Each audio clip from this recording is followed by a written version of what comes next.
Hi, this is Lindsay Montgomery with Covenant Stories. Today we're talking with Melanie Harvey about organizing Covenant Church's camping trips. You can listen in to hear about how Melanie really uses her gifts from God to organize these trips and how the trips facilitate a much stronger community for our church, all while enjoying God's wonderful creation. Melanie, can you tell me when you first started attending Covenant and when you became a member here? We started coming to Covenant in the fall of 2019, just before COVID hit and shut everything down, and we moved into the parking lot. And I think that we became members sort of like in that COVID time. I don't really remember because it was all kind of a blur, but yeah. Melanie, it seems like camping was a big part of your life. Can you tell us about how that love of camping began for you? Yeah, my family, we went camping a lot when I was a kid. So just like camping with my family and with Girl Scouts and Boy Scouts. It's just, I have so many memories of watching meteor showers and riding bikes around campgrounds and just being outside, going to national parks. I've always loved camping. Melanie, it sounds like you had a great experience with camping growing up. Do any particular memories really stick out to you? Yeah, well, I can tell you a couple, sort of on the good side and the bad side, but it kind of just brings it all together of there's just a lot that goes into camping. One was on a trip with the Boy Scouts, which is like a family activity. So we were camping together, but I had to go to the bathroom in the middle of the night. So I get out, I was probably 10, 11, 12, and I walk to the bathroom with my flashlight, and there, sitting on the toilet seat, was a scorpion. And so I obviously couldn't go to the bathroom there, but luckily there was another stall. So I just, went over to the next one and it was okay. But it was definitely memorable to see that sitting there. And I don't think that I've ever seen a scorpion any other time, like camping, which is kind of crazy. But there's that. And then I did a lot of going to Girl Scout camps. And one particular camp that I went to, we slept under the stars. So we actually slept on a cot with a tarp and a mattress and our sleeping bag, and then we put the other part of the tarp over us to keep us from getting wet from the dew that happens overnight in California, where I grew up. And it was awesome because we were really sleeping under the stars and not in a tent or a cabin. And I think that really solidified, I just love being outside, and didn't probably work out as well for people who moved a lot when they were sleeping and that tarp went off. But for me, it worked out great. Melanie, how did you start to connect your faith with your love of camping? So when my husband, Bo, and I got married, way back, 17 years ago or so, we would camp together, and we started just inviting our friends from church to go camping with us. We found other people who liked to go camping, and we moved around a lot. So we have different pockets of people in New York area and North Carolina, in California, Los Angeles. So we would bring our friends camping with us, and it just kind of turned into really good opportunities to talk to each other without the distractions of life, being able to talk about God under the stars that he created. Okay, so since you've experienced both sides of this coin, what do you feel like is the difference between a secular camping trip and a Covenant Church-sponsored camping trip?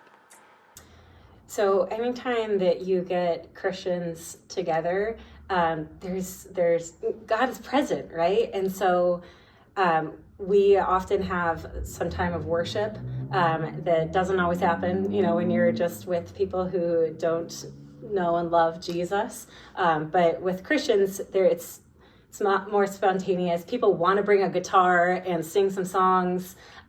We also try to have a time of specific fellowship where we're doing a prayer time and worship time, in the morning, you would be having church together on a Sunday morning. We're still doing that just out in the open at the campsite. Okay, in what ways did you see God working through the Covenant camping trips? A couple ways, mainly in just the community building and getting to know other people within the church. So you're there with people who you might know well. I know that there were some like community groups that had strong representation, but like that, there were people from different community group that I'm part of, and so I got to know people better. And I think that that was true for everybody that was there. You are there without the distractions of life, and you just get to focus on being with people and building those relationships. Tell us about God calling you to start organizing these camping trips. What was that like? Okay, so I think that our first one was in the spring of 2023. So sort of like coming out of COVID years. And you know, during COVID, the world figured out that camping is really fun because they couldn't do anything else. And so they were experiencing camping. And now it's made it more difficult for us to actually book those campsites. But it's something that my family continued to do. And I love having it with other people. Like I love doing it with other people. I think that it's good for me and Bo, my husband, to be able to like talk to other adults. And I think it's awesome for my kids and for my kids to have friends, you know, little kids that are doing the same things and you know, just enjoying being outside together. And so I just said, let's start another camping trip. And then of course, I think I already mentioned that I'm an extrovert, and if I invite one family, I want to invite 10. So let's just invite the entire church. Melanie, what gifts that God gave you really set you up for success in terms of leading these trips? Well, God has gifted me with organizational skills and sort of a gift of hospitality. So I'm always wanting to invite people in and make people feel welcome. I also am a really excitable person, right? So if I enjoy something, everybody knows what it is that I like it. So that would include ultimate frisbee and Norwex, camping, and I'm gonna just talk about it to anybody anyways. So God just sort of gave me those gifts to use, and that's how I started doing it for the church. Melanie, what are your top 3 kind of black belt planning tips for organizing the church camping trips?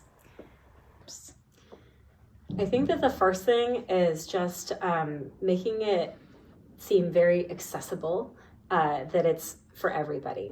Anybody can do this.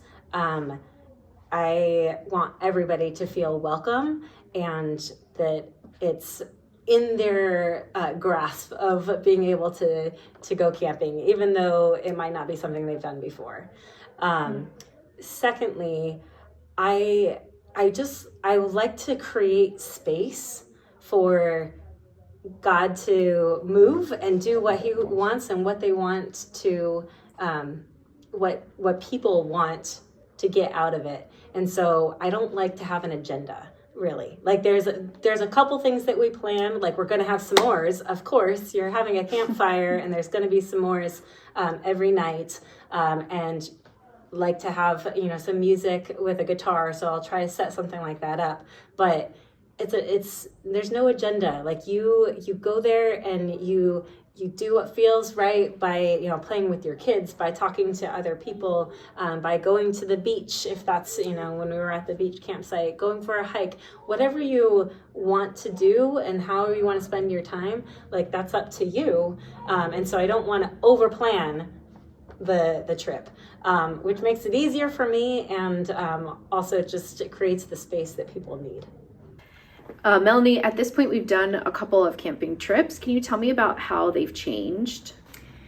Yeah, the most significant change was that from the first trip that we did at San Mateo Campground by San Clemente Beach, we just had like a big, lots of tent sites, so everybody, where it was tent camping. And then for the second trip we did at William Heisey County Park, we had some cabins. So I think it was a really great opportunity for people who have never camped before to kind of be able to ease into it a little bit more, not having to set up a tent, having electricity. Like, they actually had fans, unlike us tent campers.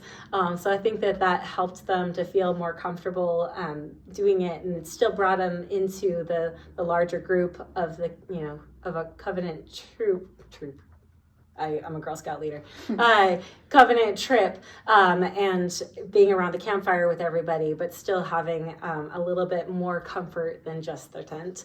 And so I think that we're going to continue with that, at least for this next camping trip. There will be cabins available. It seems like there were a lot of kids on the past camping trips. How did they adapt to camping? Kids are living their best lives when they are camping. They love it. They love being in the dirt, and I think that it shows that they're having a lot of fun, the dirtier that they are. It's a little bit more of an adjustment, I think, for the parents to be able to deal with children who are dirty all the time. For us, we just kind of go with, for a couple days, we're going to be dirty. We'll wash our hands before we eat, but you're just going to be kind of dirty. So you have to adjust to that.